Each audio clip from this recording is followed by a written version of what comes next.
Assalamualaikum warahmatullahi wabarakatuh. Waalaikumsalam warahmatullahi wabarakatuh. Alhamdulillah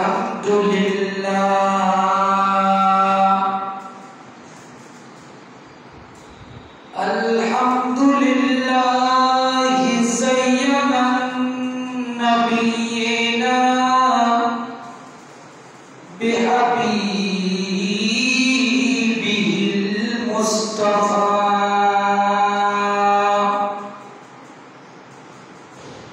wa manna 'alal mu'minina binabiyihil mujtaba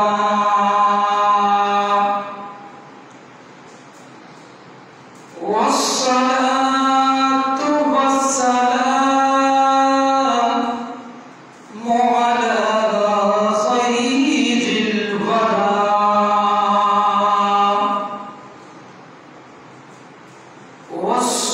wassalatu wassalamu ala sayyidina wa nabiyyina wa habibina wa tabibina wa tabib qulubina wa nurina wa nur imanina wa rasulina Muhammadinil Mustafa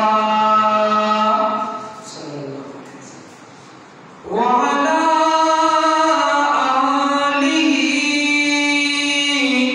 wa ashabihi wa ahli baitihi wa itratihi wa ulamai ahli sunnatihi wa alaina ma'ahum ajma'in.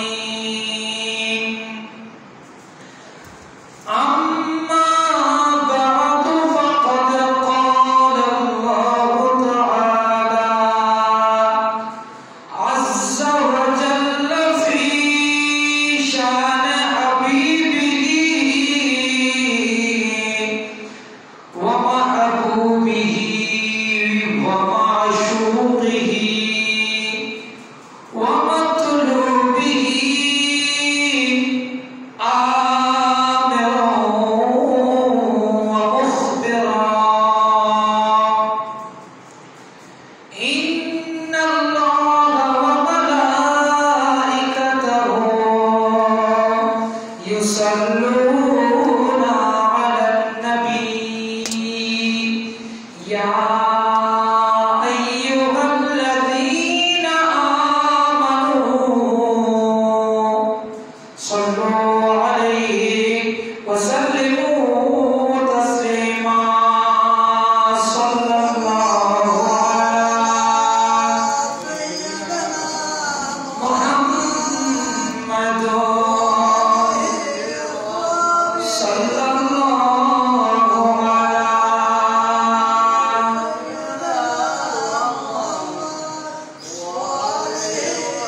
صلاة يا رسول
Medina सरकार Medina सरदार Medina सरकार Medina सरदार Medina सरकार की अनवार से पुरनूर हसीना सलातुल्लाह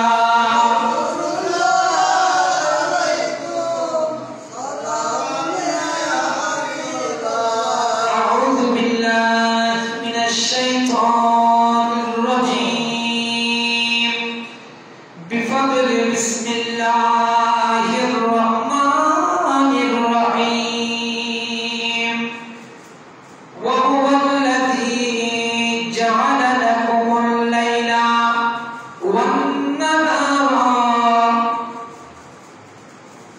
لتسكنوا فيه والنهار مبصرا صدق الله مولانا العظيم وصدق رسوله النبي الحبيب الكريم مولاي صل وسلم وبارك عليه हे हुसैन नबीजी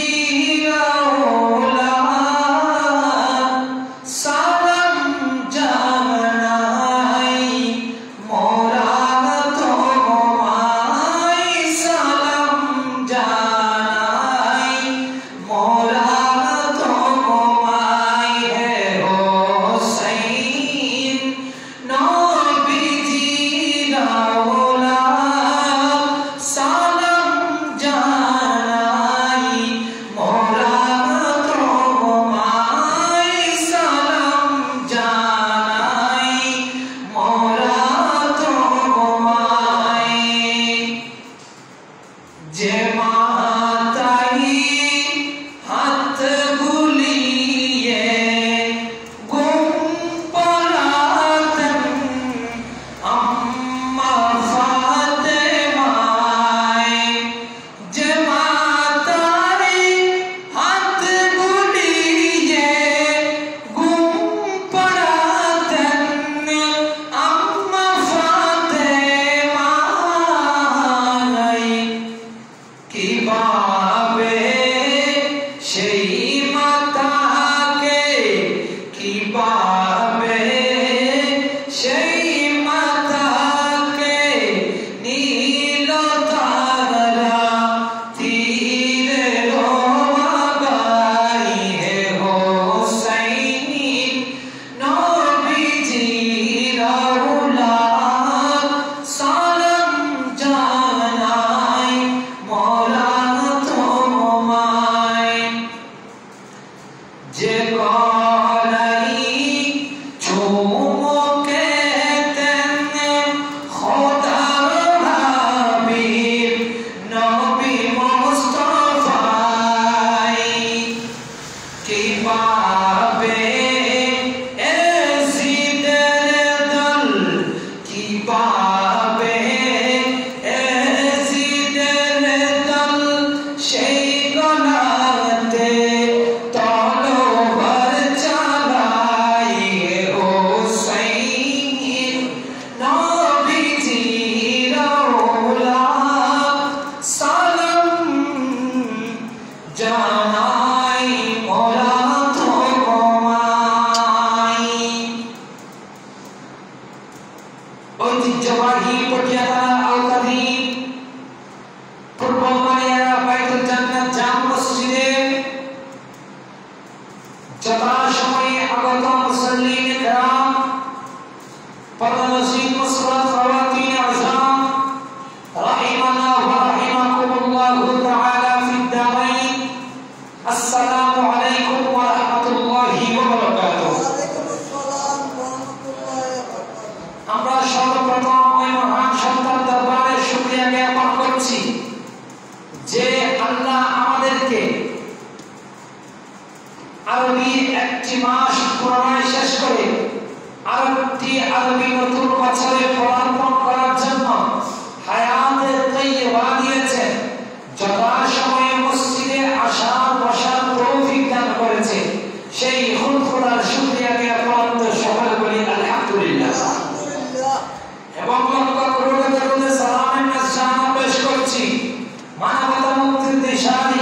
সাহেবে দাওলাত রাহমাতাল লিল আলামিন নবী দ্বীন ও ইসলাম যেই নবীর মাধ্যমে আগমন করেছে, আমরা যেই নবীর মাধ্যমে আল্লাহকে চিনেছি, আমরা যেই নবীর মাধ্যমে জান্নাত জাহান্নাম আছে এগুলো বিশ্বাস করছি, এবং সেই নবী আপন দ্বীনকে রক্ষার্থে আপন নাতির গর্দানকে মুনাফিকের মধ্যে বিলিয়ে দিয়ে মুনাফিকের তলোয়ারের কাছে রাসূলের কায়নাত আপন নাতিকে বিলিয়ে দিয়েছেন। সেই রাসূলের কায়নাতের কদমে আধারে লক্ষ করোড় দরুদ সালামের নাজরানা পেশ করছি। আল্লাহ তাআলা আমাদের প্রত্যেকের পক্ষ থেকে পৌঁছে দিন, সকলে বলুন আমিন। আজ হচ্ছে মুহররমের 1 তারিখ, বছরও শেষ, দিনও শেষ। আজ মুহররমের 1 তারিখ।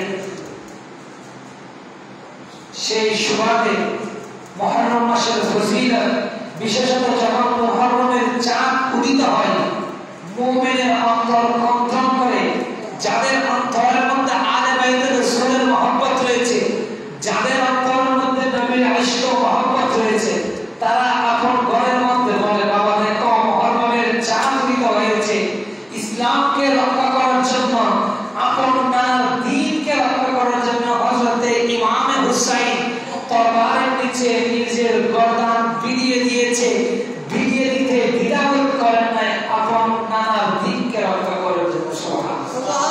আমরা সেই একজন গুরুত্বপূর্ণ মাস পদার্পণ করতে যাচ্ছি।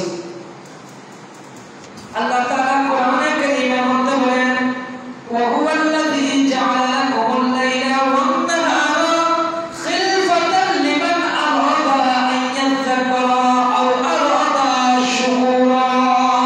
সুবহানাল্লাহ। আল্লাহ বলেন, দিন যাচ্ছে, দিন আসছে, রাত যাচ্ছে, রাত অতিবাহিত হচ্ছে।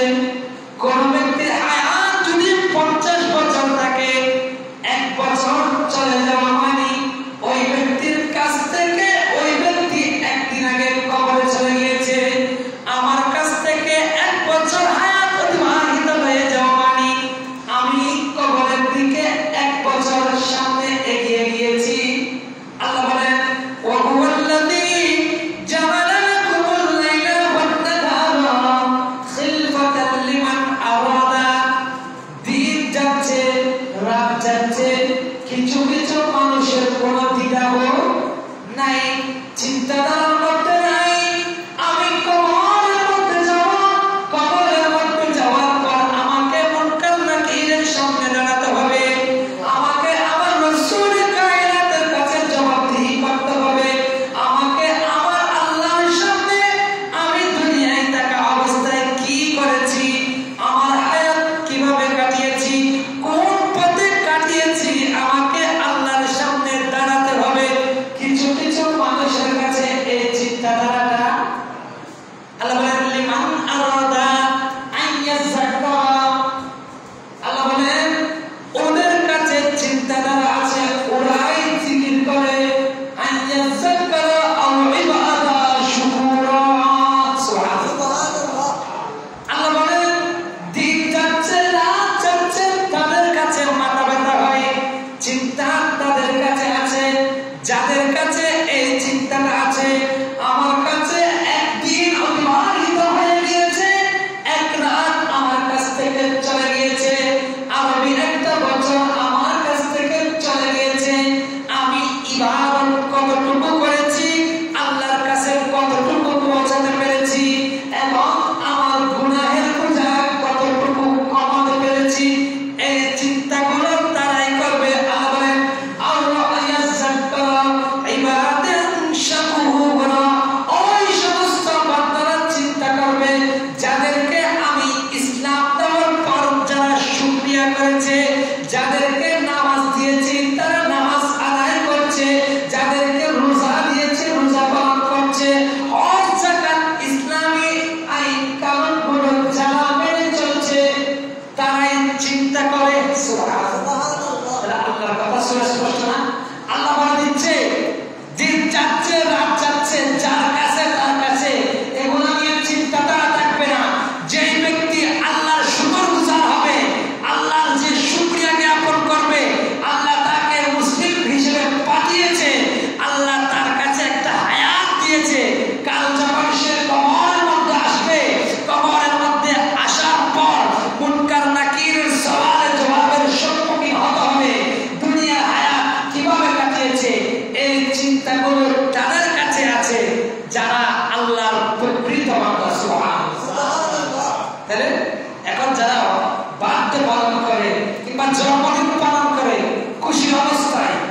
হই, আমার একটা বছর পদার্পণ হয়েছে, আমি 1 বছর বেড়েছি। মুমিনদের জন্য জন্মদিন পালন হওয়া উচিত কান্না করে করে। কেন? কারণ আপনার কাছে একটা বছর চলে গিয়েছে, মানে আপনি 1 বছর আগে কবরে চলে যাবেন। আমার কাছ থেকে একদিন চলে যাওয়া মানে আমি একদিন আগে কবরে যাব। তাই সুফিয়ানে কেরাম বলছেন, যখন বান্দা তোমার কাছ থেকে একটা বছর অতিবাহিত হয়ে যাবে, তুমি পুরো বছরের হিসাব মিলিয়ে দেখো তুমি আল্লাহকে কতটুকু খুশি করেছো। তোমাকে যে মুসলমানিত্ব দিয়েছে, আল্লাহ যে তোমার উপর ইবাদত ফরজ করেছে, ওই ফরজের প্রতি তুমি কতটুকু গুরুত্ব দিয়েছো। আল্লাহ যে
এটা হিজরি মাস। এটা হিজরত মানে হচ্ছে ত্যাগ করা, হিজরত মানে হচ্ছে ছেড়ে দেওয়া, হিজরত মানে হচ্ছে অপকর্ম থেকে ছেড়ে সৎকর্মে আসা।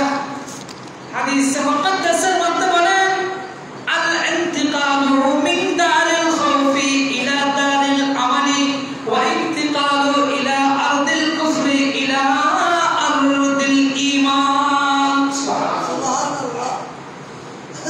হাদিসে মুকদ্দাসের মধ্যে আমার রাসূল বলেন হিজরত বলা হয় যখন আপনার কাছে ঈমান দুর্বল হয়ে যাবে। ঈমান আপনার কাছে মনে হচ্ছে আপনি নামাজ রোজা ভালো করে করতে পারছেন না, তখন আপনি খালেস নিয়তে আল্লাহর কাছে তওবা করে, আল্লাহর কাছে তওবা করে, আল্লাহ আমি তো 50 বছর কাটিয়ে দিয়েছি, নামাজ পড়েছি, কবুল করেছেন কিনা জানি না, আল্লাহ যাকাত দিয়েছি জানি না, আল্লাহ সব কিছু করছি, আল্লাহ কবুল হচ্ছে কিনা তো জানি না, আল্লাহ আমি তোমার দরবারে ফরিয়াদ করছি, আল্লাহ আমি তোমার কাছে ক্ষমা চাই, আল্লাহ আমাকে মাফ করে দাও। আমি মুহররম আসার কারণে ওই মুহররমকে সম্মান করে আল্লাহ পূর্ববর্তী গুনাহ থেকে ক্ষমা চেয়ে আল্লাহ আমি আমার সামনের দিনগুলোকে সুন্দর করে কাটাবো। সুবহানাল্লাহ। এটার নাম হিজরত, এটার নাম হিজরি। হিজরি সাল বলে না, আরবিতে বলা হয় হিজরি সাল। যখন আমার রাসূল মক্কা থেকে মদিনার মধ্যে তশরিফ নিয়ে গেলেন, আমার রাসূল ইহুদিদেরকে জিজ্ঞেস করলেন, হে ইহুদিরা তোমরা এটা কিসের রোজা রাখছো? আমার রাসূলকে ইহুদিরা বললেন ওই দিন ইসনাজাইনাকুম মিন আলি ফিরআউনা ইয়াসুমুনাকুম সুআল আযাব। সুবহানাল্লাহ। ইহুদিরা বলল হে ইয়া রাসূলুল্লাহ আমরা যখন ফিরআউনের অত্যাচারে অধিষ্ঠিত হয়ে গিয়েছিলাম, আল্লাহ আমাদেরকে 10 মুহররম যখন এসেছিল ফিরআউনের আযাব থেকে বাঁচিয়েছিল, আমরা তাই ওই 10 মুহররম রোজা রাখি। সুবহানাল্লাহ। আল্লাহ রাসূল বলেন তোমরা মুসার দ্বীনকে বিশ্বাস করলেও হযরত মুসা যে শরীয়ত নিয়ে এসেছে তোমরা সেই শরীয়তের মধ্যে পরিবর্তন নিয়ে এসেছো, তাই মুসার কাছে তোমাদের চাইতে আমি বেশি আপন। সুবহানাল্লাহ। আমার রাসূল বলেন তোমরা যখন একটা মুহররমের রোজা রাখছো 10 মুহররম, আমি আমার সমস্ত উম্মতদেরকে ঘোষণা দিচ্ছি আমার সমস্ত উম্মতরা যখন মুহররম আগমন করবে, মুহররমের 10 তারিখ 11 তারিখ অথবা 9, 10, 11 যে ব্যক্তি 3টা রোজা রাখবে আল্লাহ ওই ব্যক্তির জীবনের গুনাহ ক্ষমা করবে। সুবহানাল্লাহ। দরুদ পড়ুন, সালাত দুনিয়া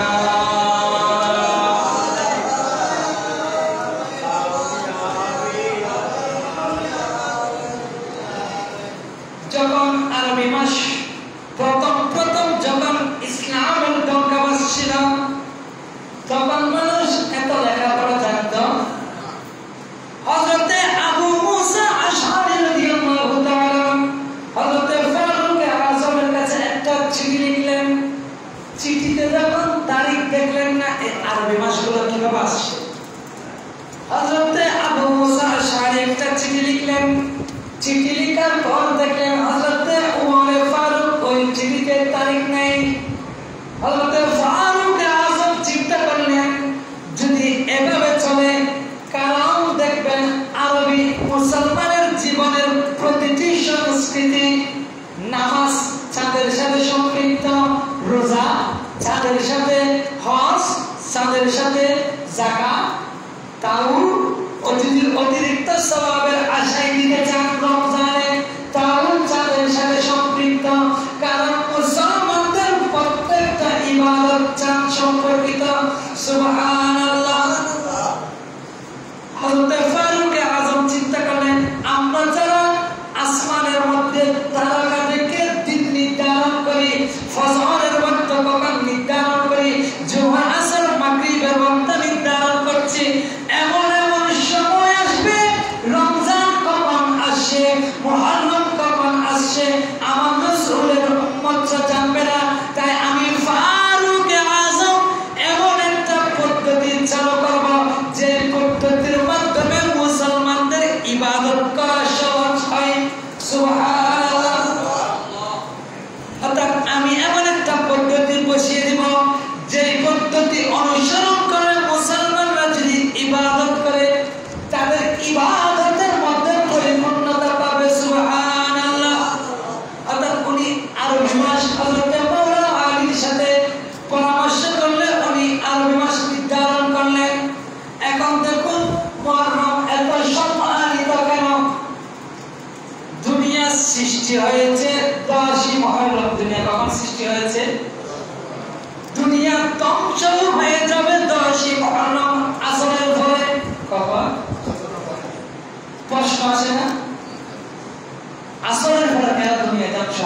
আসরের পরে সুন্নাত পড়া, আসরের পরে নামাজ পড়া মাকরুহ। আসরের পরে ফরজ নামাজ অর্থাৎ ওই দিনের আসরের নামাজ ছাড়া ওই দিন আসরের পর আর কোনো নামাজ পড়া যায়, অর্থাৎ আসরের পর থেকে শুরু করে মাগরিব সূর্যাস্ত পর্যন্ত আল্লাহ এই সময়ের মধ্যে কোন প্রকার নামাজ পড়া এই জন্য বারণ করেছে, যখন কাল কিয়ামত সংগঠিত করতে চাইবে আল্লাহ ওই সময়ের মধ্যে হযরত ইসরাফিলকে হুকুম দিবে, হে ইসরাফিল, যে সময়ের মধ্যে আমার রাসূলের সুন্নাত নাই, যে সময়ের মধ্যে আমার বান্দারা আমার কুদরতি কদমে ঝুঁকে পড়বে না, ওই সময়ে তুমি সিংহার মধ্যে ফুঁক দাও। সুবহানাল্লাহ। ওই সময় শুধুমাত্র আসরের পর থেকে মাগরিব পর্যন্ত। দুরূদ পড়ুন, সালাতুন ইয়া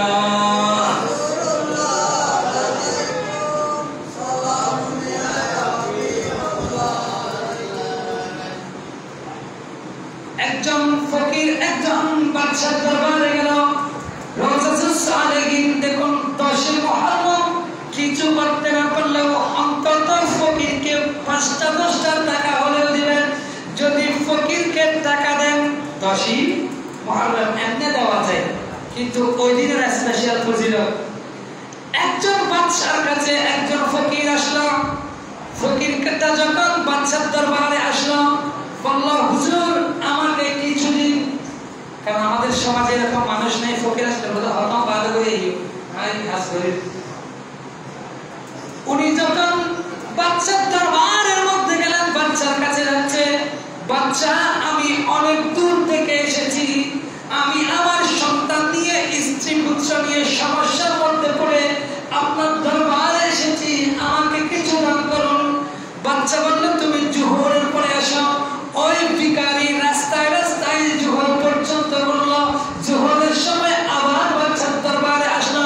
বাচ্চা তাকে বলল, তুমি আসরের পরে আসো।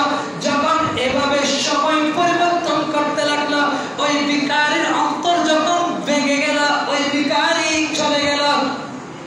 ওই ভিখারি যখন চলে গিয়ে একজন হিন্দুর কাছে চাইল। তার কাছে হিন্দুর মাঝে ঈমান না থাকলেও অনেক ভালো মানুষ, হিন্দুর মধ্যে ভালো মানুষ, ঈমান না থাকলেও ভালো মানুষ। যখন হিন্দুর কাছে চাইল, হিন্দুকে 1000 দিরহাম দিল। ওই রাজ্যে বাচ্চাকে স্বপ্নের মধ্যে দেখালো, হে বাচ্চা কাজী, তোমার কাছে আমি আল্লাহ একজন ভিক্ষুক পাঠিয়েছি, তুমি তাকে তাড়িয়ে দিয়েছ।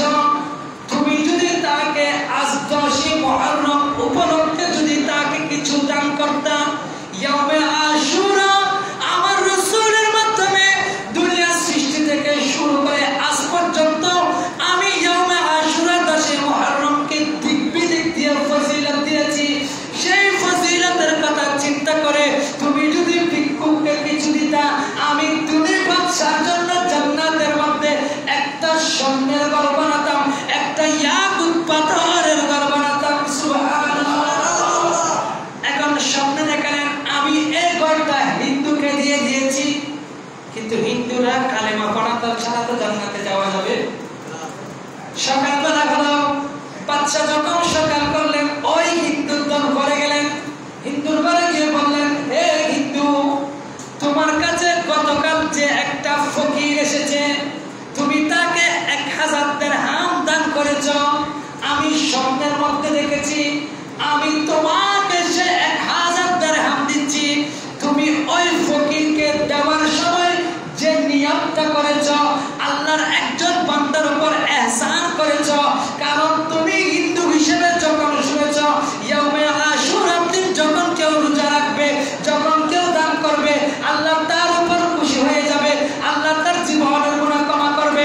তুমি এই ঘটনাগুলো শোনার পর যখন ওই ভিক্ষুককে দান করেছ, তোমাকে আল্লাহ তো ক্ষমা করেছে,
বলবো? ঠিক আল্লাহ ওই হিন্দু ব্যক্তিটাকে মরার আগে আগে কলেমা নসিব করেছে। সুবহানাল্লাহ। তাই 10ই মুহররম ফকির আসলে অন্তত কিছু না থাকলে 5টা টাকাও দেওয়া যাবে না, অন্তত ফিরিয়ে দিবেন না। যদি আপনি মুহররমের 10 তারিখ এই ফজিলতগুলো শুনে, মুহররমের 10 তারিখ আল্লাহ কিয়ামত ঘটাবেন, মুহররমের 10 তারিখ আল্লাহ হযরত আদমের তওবা কবুল করেছে, ইত্যাদি যত সমস্ত ইবাদত আল্লাহ জমা করেছে মুহররমের 10 তারিখ, এই ঘটনাগুলো, এই মনোমনে এই ধারণাটা নিয়ে যখন আপনি ভিক্ষুককে দান করবেন, এই দানের সদকায় আপনি যদি জান্নাতে যেতে পারেন, আল্লাহ যদি আপনাকে কিয়ামতের ময়দানে সাপোর্ট দিয়ে জান্নাতে পার করিয়ে দেয়, আল্লাহ জান্নাতে আপনার জন্য আমার জন্য একটা স্বর্ণের ঘর এবং একটা ইয়াকুত পাথরের ঘর বানাবে। সুবহানাল্লাহ। এখন দেখুন 10ই মুহররমটা কেন দামি? হযরত মুসা কালিমুল্লাহ আল্লাহর সাথে কথা বলতেন, এই কথা বলাটা শুরু হয়েছিল 10ই মুহররম।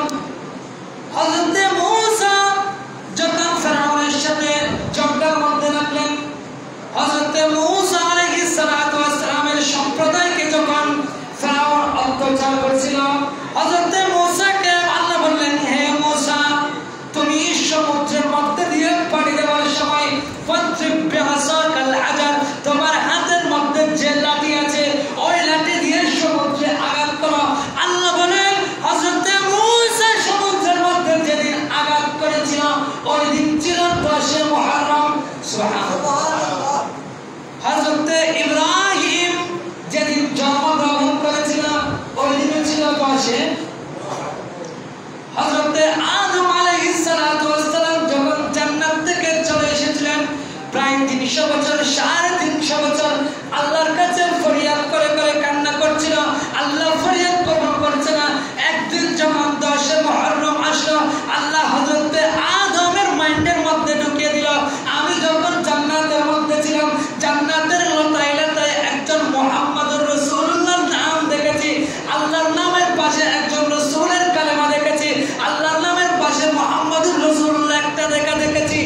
এই কথাটা হযরত আদমের স্মরণে যেদিন আসলো, আমাদের নবীর দোয়া দিয়ে, আমাদের নবীর ওসিলা দিয়ে আল্লাহ যেদিন আল্লাহর কাছে আদম ফরিয়াদ করেছিল ওই দিন ছিল 10 মুহররম। সুবহানাল্লাহ। হযরত নূহ আলাইহিস সালাতু ওয়াস সালাম যখন নৌকা বানালেন, ওনার সম্প্রদায়কে ডাকলেন, হে আমার সম্প্রদায়, আসো, আল্লাহ প্লাবন দিবে। নূহ মানি কান্না, নূহ মানি কান্না। ওনার নাম নূহ না, নূহ আলাইহিস সালামের আসল নাম হচ্ছে আব্দুর রহমান। ওনার নাম কি? উনি কান্না করতে করতে করতে করতে এরকম চোখের নিচে গর্ত হয়ে গেছে।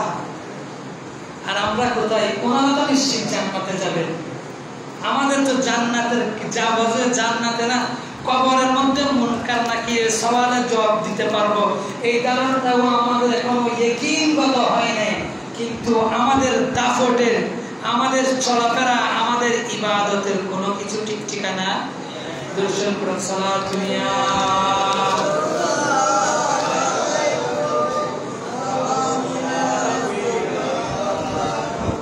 হযরত নূহ আলাইহিস সালাম আল্লাহর কাছে এমন ভাবে কান্না করতে করতে উনি দাওয়াত দিতে দিতে প্রায় 100-150 বছর আল্লাহর কাছে মানুষকে ডাকলেন। উনি মাত্র 80 জনকে আল্লাহর পথে আনতে পারলেন। কান্না করতে করতে যখন ওনার চোখের পাশে গর্ত হয়ে গিয়েছিল, হাদিসে মুকদ্দাসের মধ্যে এই ঘটনা কেন্দ্রিক আমার রাসূল বলেন, মুমিন তো সেই হয় যেই ব্যক্তি আল কাইসু মাদানা লিনাফসিহি, যে ব্যক্তি আপন ভবিষ্যৎ চিন্তা করে, আমি কবরে যাব, কবরে যাওয়ার পর কি করব, আমি কতটুকু আমল করেছি, একটা বছর আমার কাছ থেকে চলে গিয়েছে, আর একটা বছর আমার কাছে পদার্পণ করেছে, আমি যদি আজ মারা যাই, কাল 2 দিন হবে, কবরের মধ্যে আমার জবাবটা আমাকে দিতে হবে। হাদিসে মুকদ্দাসের মধ্যে আমার রাসূল বলেন, পরিপূর্ণ বিবেকবান ওই ব্যক্তি মুসলমান হয়েছে, মুমিন হয়েছে, আগা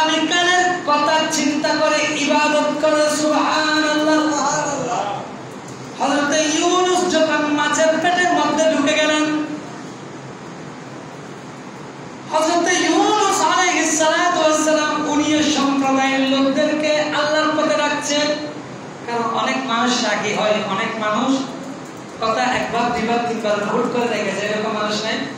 হযরত ইউনূস যখন আল্লাহর পথে মানুষকে ডাকছে, মানুষরা আসছে না, উনি বলছে আমি আর ডাকবো না, এই মানুষগুলো দেখতে দেখতে লাইট 324 ঘন্টা লাগে, কোন তো আল্লাহর ডরার। যখন এই কথাটা বলে হযরত ইউনূস একটা সমুদ্রের পাশ দিয়ে হাঁটলেন, হযরত ইউনূসকে একটা মাছ গিলে নিল।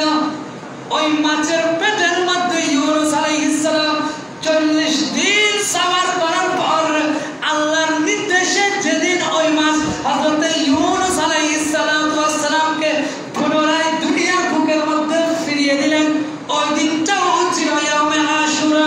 সুবহানাল্লাহ। তাই ইয়াউমে আশুরা যেটা মুহররমুল হারাম, আগামী জুমা থেকে আমরা কারবালার ইতিহাস, কারণ সব কিছু মুসলমানের পক্ষে, সব কিছু মুসলমানদেরকে বাঁচানো ওয়ালা মুহররমের মধ্যে।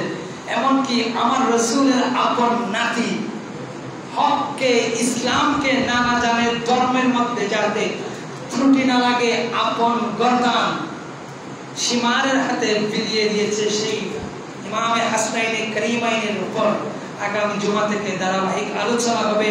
এবং যাদের সম্ভব হয় মুহররমের মধ্যে 2টা 3টা রোজা রাখবেন, 9 তারিখ, 10 তারিখ, 11 তারিখ, অথবা 10 তারিখ, 11 তারিখ, 12 তারিখ এগুলো করবেন। বিশেষ করে ঘরে ঘরে ফাতিহা দেবেন যেদিন মুহররমের 10 তারিখ হবে ওই দিন। এবং ফকির মিসকিনদেরকে পারলে মিসকিন খাওয়াবেন, না পারলে তাদেরকে দান করবেন।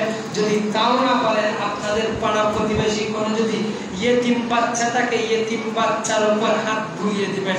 আল্লাহ এই হাত বোলানোটাকে যতগুলো চুল থাকবে প্রত্যেকটার চুলের বিনিময়ে আপনার জন্য, আমার জন্য নাজাতের ওসিলা হবে। সুবহানাল্লাহ। আল্লাহ তাআলা আমাদের প্রত্যেককে মুহররমুল হারাম থেকে শিক্ষা নিয়ে আমাদের বাকি জিন্দেগি হায়াত আল্লাহর ইবাদত বন্দেগীর মাধ্যমে কাটানোর তৌফিক দান করুন।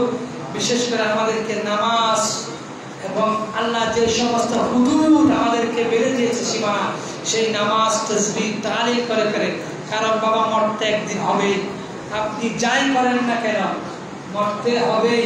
কবরে আপনাকে থাকতে হবে, আমার কবরে আমাকে থাকতে হবে। আপনি এখান থেকে কিছু নিয়ে গেলে এটা কবরে আলো হবে, আলো। কবর যখন করবে, কবর মানুষকে ডেকে ডেকে বলবে তুমি আলো নিয়ে আসো নাই, লাইট নিয়ে আসো নাই, বিছনা নিয়ে আসো নাই, এই কোনগুলা বিছনা লাইট। আপনি যখন আমল করবেন, নামাজ পড়বেন, এগুলা আল্লাহ তাআলা আমাদের জীবনের গুনাহ ক্ষমা করে মুহররমুল হারাম থেকে শিক্ষা নিয়ে আমাদের বাকি জিন্দেগীর হায়াত ইসলামী পথে মতে কাটানোর তৌফিক দান করুন। আমিন। ওয়া আখিরু দাওয়ানা আলহামদুলিল্লাহি রাব্বিল আলামিন। আসসালামু আলাইকুম ওয়া রাহমাতুল্লাহি ওয়া বারাকাতুহু।